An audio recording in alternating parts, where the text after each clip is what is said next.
semuanya, saya dan rekan saya akan membahas tentang fonemik dan cakupan fonemik. Tetapi sebelum itu izinkan saya mengucapkan terima kasih kepada dosen pengampu yaitu Profesor Dr. Hajah Hasna Faizah ARM Hum. Sebelumnya saya akan memperkenalkan rekan saya yaitu Naishila Dieva dan Reskika Masnelia Putri. Baiklah, kami akan membahas tentang fonemik dan cakupan fonemik. Cakupan fonemik yang pertama itu fonem vokal. Fonem vokal merupakan bunyi vokal yang menjadi inti dari suku kata, yaitu A, I, U, E, O. Contohnya yaitu ada api, ikan, ular, enak, dan obat. Nah, kelima vokal ini termasuk dalam cakupan fonemik karena pergantiannya dapat mengubah makna. Yang contohnya saya buat yaitu paku. Jika huruf A-nya, fonem A-nya diubah menjadi O, yaitu poki, maka maknanya akan berubah. Yang kedua ada fonem konsonan. Fonem konsonan merupakan bunyi konsonan yang melibatkan penghalang atau penyempitan aliran udara. Sebagian fonem konsonan bahasa Indonesia yaitu P, B, T, dan K. Contoh katanya ada padi, badi, tali, dan kali. Perbedaan fonem tersebut menghasilkan perbedaan makna, sehingga semuanya termasuk cakupan fonemik, karena bunyi-bunyi itu bisa membedakan makna. Misalnya, padi, badi.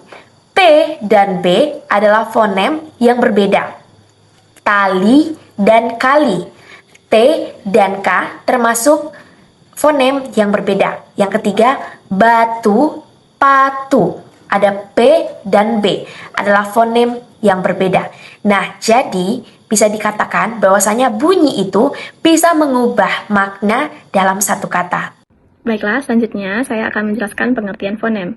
Fonem adalah bunyi terkecil dalam suatu bahasa yang berfungsi untuk membedakan makna. Menurut Afriyani dan Purawinangun pada tahun 2019, Putradi tahun 2016. Jadi, misalnya, dalam bahasa Indonesia kata paku dan baku itu dibedakan oleh fonem P dan B. Selanjutnya adalah hubungan fonemik dengan bunyi.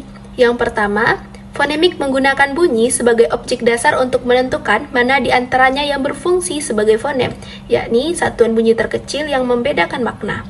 Contohnya, perhatikan bunyi P dan B pada kata pola dan bola. Secara fisik, keduanya adalah bunyi yang mirip. Namun, karena mengganti P dengan B, mengubah arti kata. Maka dalam fonemik, kedua bunyi tersebut diakui sebagai dua fonem yang berbeda.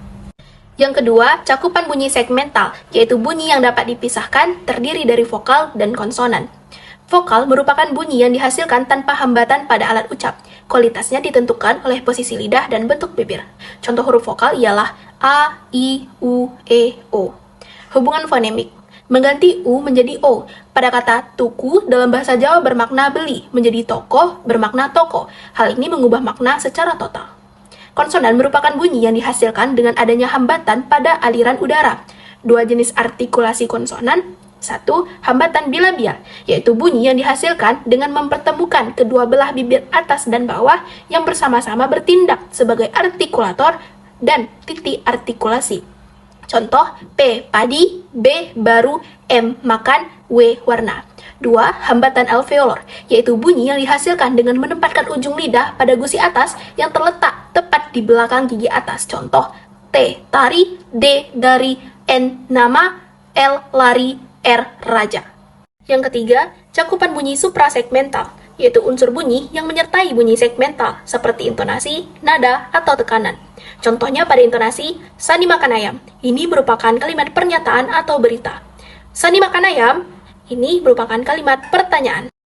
Selanjutnya yaitu macam-macam fonem. Menurut Sujarwo dan kawan-kawan, pada tahun 1985-1986, pada halaman 49 mengatakan bahwa fonem meliputi yang pertama, fonem vokal, yang kedua, fonem diftong, yang ketiga, fonem konsonan.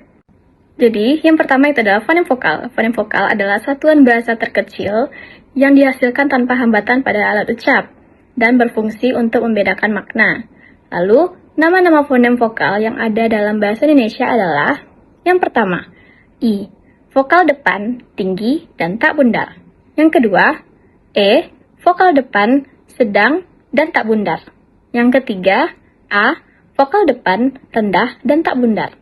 Lalu yang terakhir, La, vokal tengah, sedang, dan tak bundar. Yang kedua itu adalah fonem diftong. Fonem diftong adalah dua vokal yang diucapkan sekaligus dalam satu hembusan nafas dan satu suku kata, menghasilkan bunyi yang kualitasnya berubah dari awal hingga akhir. Lalu fonem diftong yang ada dalam bahasa Indonesia yaitu fonem tong aye atau ai, lalu yang kedua diftong awe atau au, lalu yang ketiga yaitu diftong o dan ye atau oi. Contohnya, teman-teman bisa melihat dari contoh yang samping. Lalu yang terakhir itu adalah fonem konsonan. Fonem konsonan adalah kelas bunyi ucapan yang bukan vokal dan dibentuk dengan mulut sebagian tertutup dan aliran udara terhalang oleh bibir, gigi, dan lidah. Jadi, teman-teman bisa lihat nama-nama fonem konsonan bahasa Indonesia ada di sini. Demikianlah presentasi dari kelompok kami. Kami meminta maaf apabila ada kesalahan kata.